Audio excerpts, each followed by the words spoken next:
Women's Hotel, Galway Woman, and Fergus. I'm Fergus. I know most of you, and I can hopefully to speak to anybody I don't.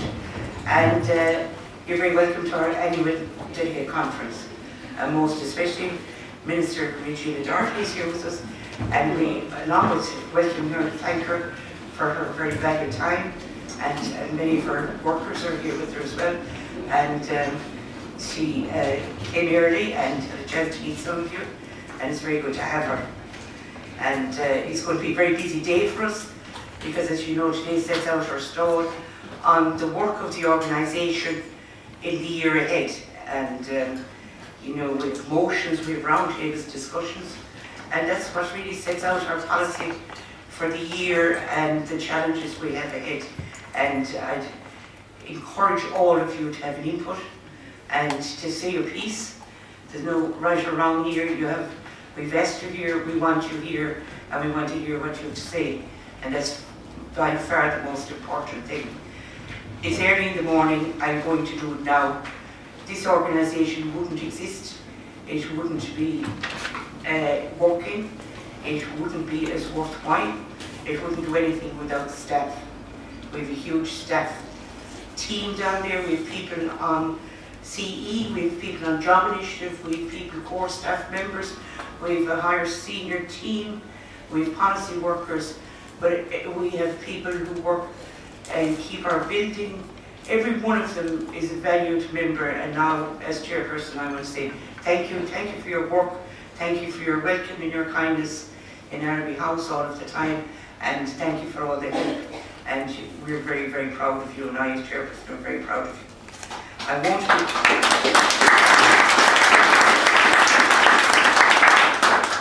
won't be keeping you long. Today is not my day, and I was thinking earlier in the week and last week, I'm not a person for writing speeches.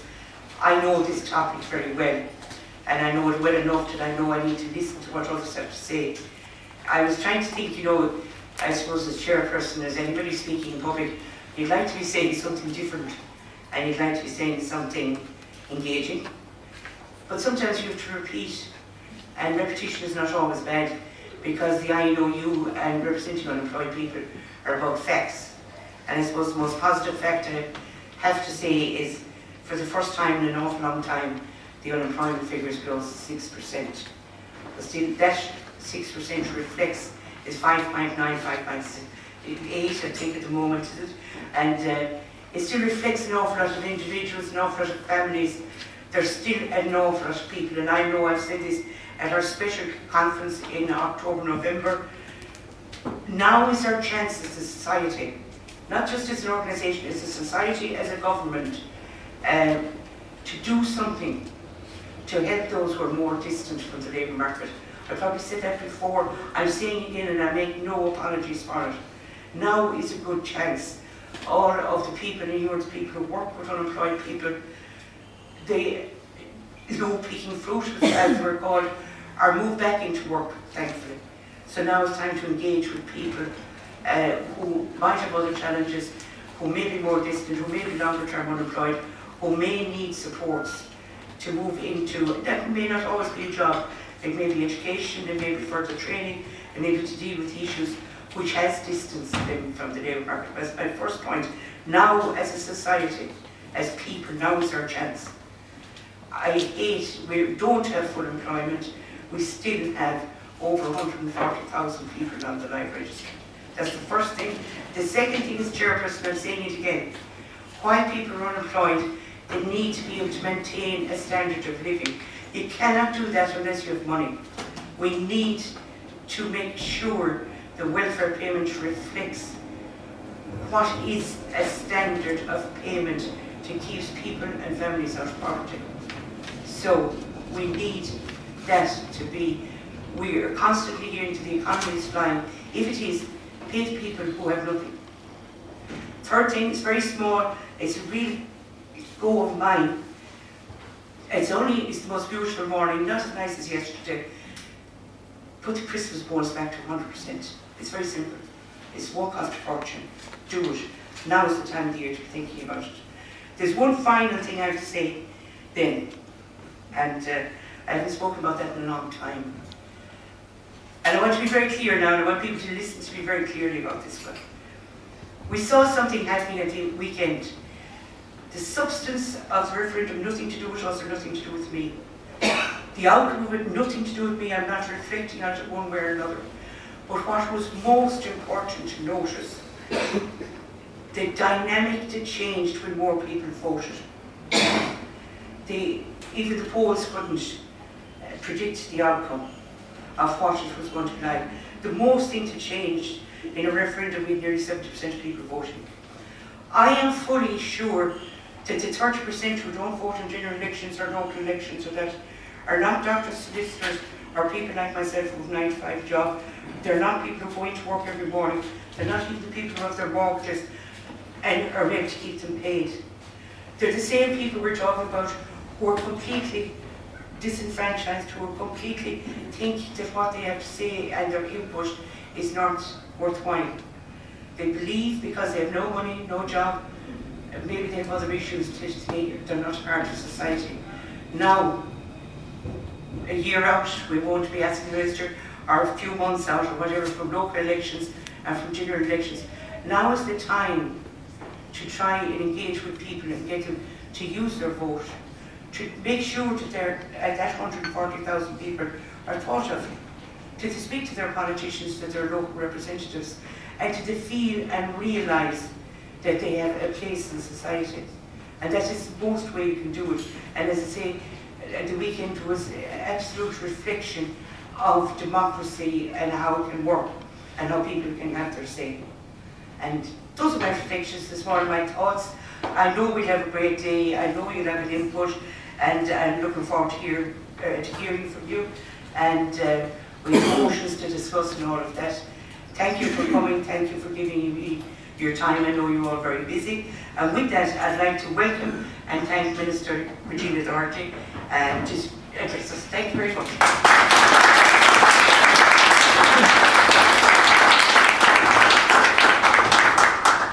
Thanks, and good morning, everybody. I'm not sure how I can follow such a rock of sense as Anna is, but I want to just maybe say for the record that she epitomises what Ireland showed us on Saturday, that we are a nation of caring and compassionate Irish people who cares about all citizens and not just certain groups of people. So I want to say I'm pleased to be here today and to thank the INOU, which are a really important partner for not only government but particularly for my department in the promotion of equality and opportunity in society, that works on issues that particularly impact unemployed people or underemployed people.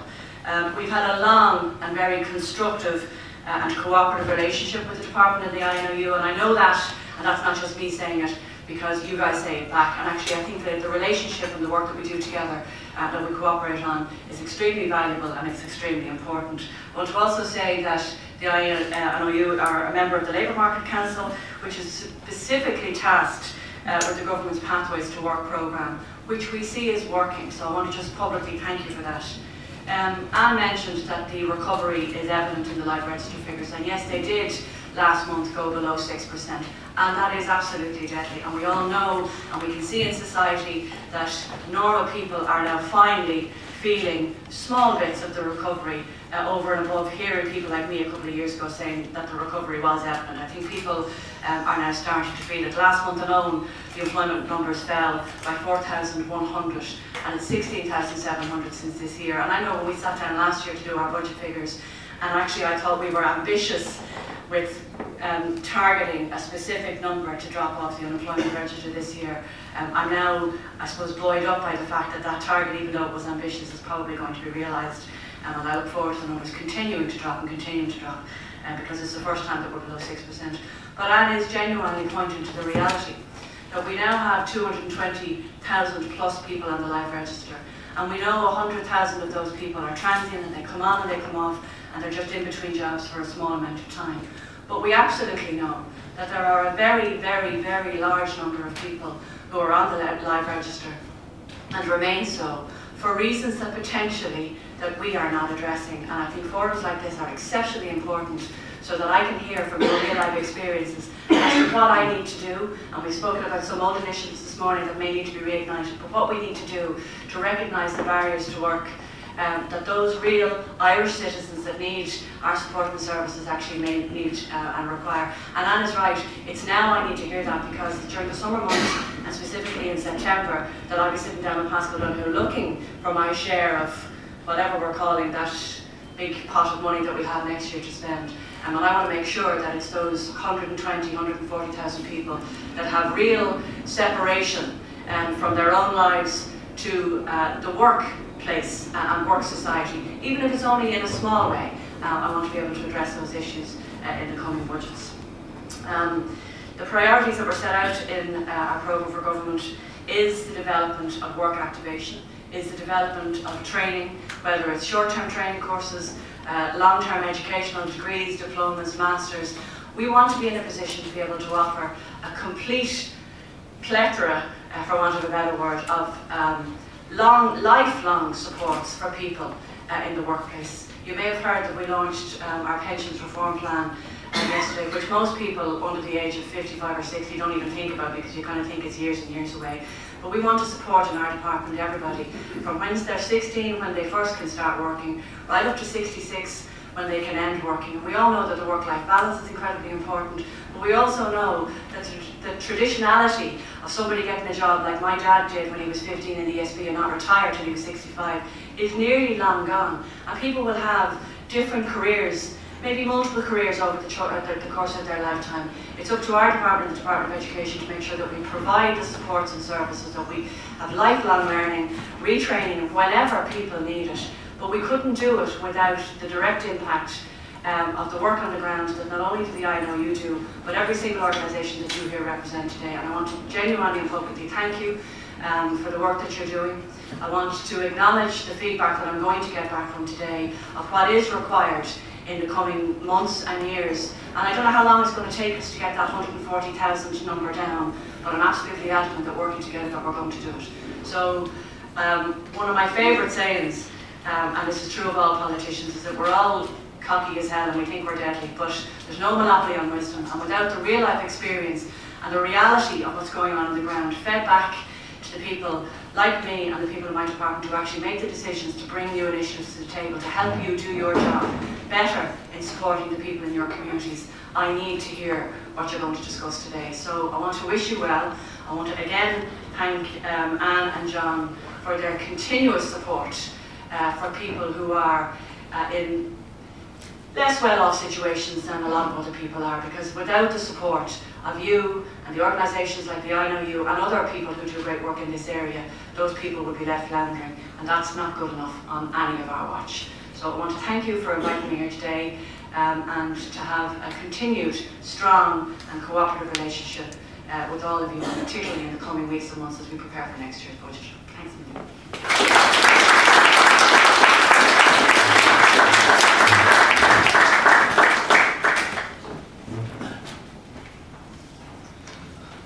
Thank you very much, Minister, and good morning, everybody. Thanks again, Minister, for accepting our invitation to address the annual conference here this morning, and also for your words of support for the work of the INOU. That's very much appreciated. I'd also like to take this opportunity, Minister, to thank you for signing off recently on the organisation's funding for the year ahead. So again, that's particularly appreciated. That funding goes towards the production of our key publication, Working for Work, and the good news is that in the period ahead we'll be producing the 25th anniversary edition of that publication. The first edition of the publication was described as a survival handbook for unemployed people, and in many ways 25 years later I think that's still indeed the case. It's extensively used by individual unemployed people, by officials in your department and others as well. And we hope, Minister, that you might be available indeed once the book is printed to come along maybe to launch it for us. We'd appreciate that as well. Last year, Minister, we marked the 30th anniversary of the founding of the INOU. And over those 30 years, and you've alluded to this yourself, the organisation has developed very significant working links and relationships with your department. And we see the development and ongoing maintenance of these linkages has been absolutely critical, because I think they have enabled the organisation to represent and advocate on behalf of unemployed people. So whether that's in relation to the formulation of policy on unemployment or employment, and you alluded to again the fact that the INOU is involved in the Labour Market Council, and that we see that as being a very positive opportunity for us. but also in relation to social protection provisions, and indeed in supporting individual unemployed people in raising issues of concerns directly with local intro offices. We think that the linkages we have with your department enable us to do that, and we do also appreciate the preparedness of your officials to meet with us and to talk to us on an ongoing basis, because if that weren't the case, I think we would desperately struggle to get the message across and to make the input that I believe that we do. We've also developed significant linkages with the employment services, so the intro service, the local employment service, the employability services and the job path providers. And indeed I was delighted recently to let you have a copy of the recently published report from our best practice in the delivery of employment services conference. That was held on the 30th of November last year. And we hope that the report will help to inform the debate about what truly constitutes best practice in the delivery of employment services. And these are key services, we feel, obviously, for unemployed people. Anne talked about this earlier. We absolutely positively welcome the continued fall in unemployment, and particularly the fall in long-term unemployment. And of course, we also welcome the increased numbers of people in work. Over the last 5 years, I think people's lives have been transformed, in very many cases after years of unemployment, and the stress and the hardship and everything else that comes with that. So the consistent fall in the unemployment figures over the last 5 years, I think, continues to provide the evidence of unemployed people's determination to change their circumstances for the better. And this has come up before in terms of, you know, you have vacancies, you have large numbers of people still who are unemployed, and why are unemployed people not taking up those opportunities? And we say unemployed people are taking up those opportunities in increasing numbers. But we know as well that there are many unemployed people who do need additional supports and interventions in order to level the playing field, to give them an opportunity to apply for and to succeed in getting a job. So notwithstanding these very positive developments, we would say, there still remains very many thousands of people who remain unemployed, and people who may not be classified as unemployed, but actually who would like to work if their circumstances were different, and we mustn't forget that group as well. From our long experience of working with and for unemployed people, we know that as unemployment falls, the people who remain unemployed increasingly feel the burden of their unemployment. And this can impact in a number of ways: increased isolation, worry, stress, increased anxiety and vulnerability.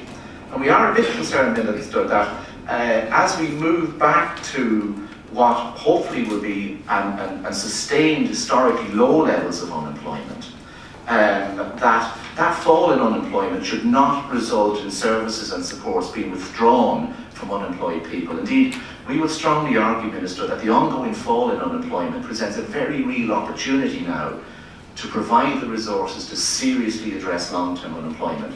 So let's not leave anyone behind as the country moves forward economically. Minister, your department continues to play a vital role in the lives of unemployed people and in the lives of others who are reliant on social protection payments.